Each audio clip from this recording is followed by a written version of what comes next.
Pension ഗുണഭോക്താക്കൾക്ക് വീണ്ടും സന്തോഷ വാർത്ത. സംസ്ഥാനത്ത് 2025 ഫെബ്രുവരി മാസത്തെ തുക വിതരണം പൂർത്തിയാകുന്ന സാഹചര്യത്തിലാണ് വീണ്ടും സന്തോഷ വാർത്ത എത്തിയിരിക്കുന്നത്. സംസ്ഥാനത്ത് നിലവിൽ 3 മാസത്തിലെ സാമൂഹിക സുരക്ഷാ പെൻഷൻ കൂടി കുടിശ്ശികയാണ്.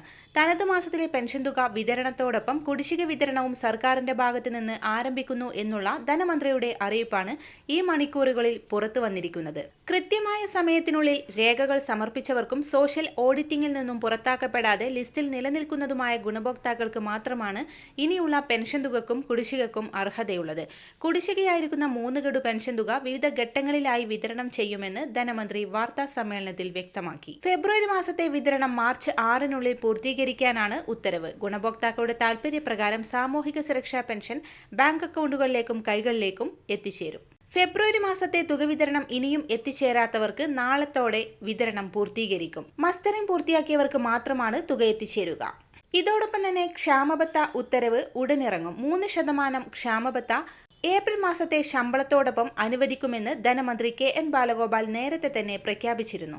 ധനവകുപ്പിൽ നിന്ന് ക്ഷാമബത്ത അനുവദിക്കുന്ന ഉത്തരവിറങ്ങി. ഇതുമായി ബന്ധപ്പെട്ട ഫയൽ ധനകാര്യമന്ത്രിയുടെ ഓഫീസിലെത്തി ധനകാര്യമന്ത്രിയുടെ അനുമതി ലഭിച്ചാലുടൻ ക്ഷാമബത്ത ഉത്തരവ് പുറത്തിറങ്ങും.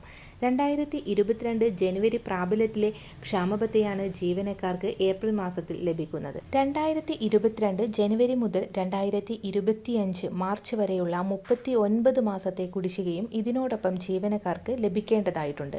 അർഹതപ്പെട്ട 39 മാസത്തെ കുടിശ്ശിക ലഭിക്കുമോ എന്ന ആശങ്കയിലാണ് ജീവനക്കാർ. KN ബാലഗോപാൽ ധനമന്ത്രിയായതിനു ശേഷം ക്ഷാമബത്ത അനുവദിക്കുമ്പോൾ അർഹതപ്പെട്ട കുടിശ്ശിക ഉത്തരവിൽ അനുവദിക്കാറില്ല. ഇതാണ് ജീവനക്കാരുടെ ആശങ്കയ്ക്ക് കാരണം. ഈ കുടിശ്ശിക എന്ന് കിട്ടുമെന്ന് യാതൊരു ഉറപ്പുമില്ല. ജീവനക്കാരുടെ ക്ഷാമബത്തയോടൊപ്പം പെൻഷൻകാരുടെ ക്ഷാമാശ്വാസവും വർദ്ധിപ്പിക്കും.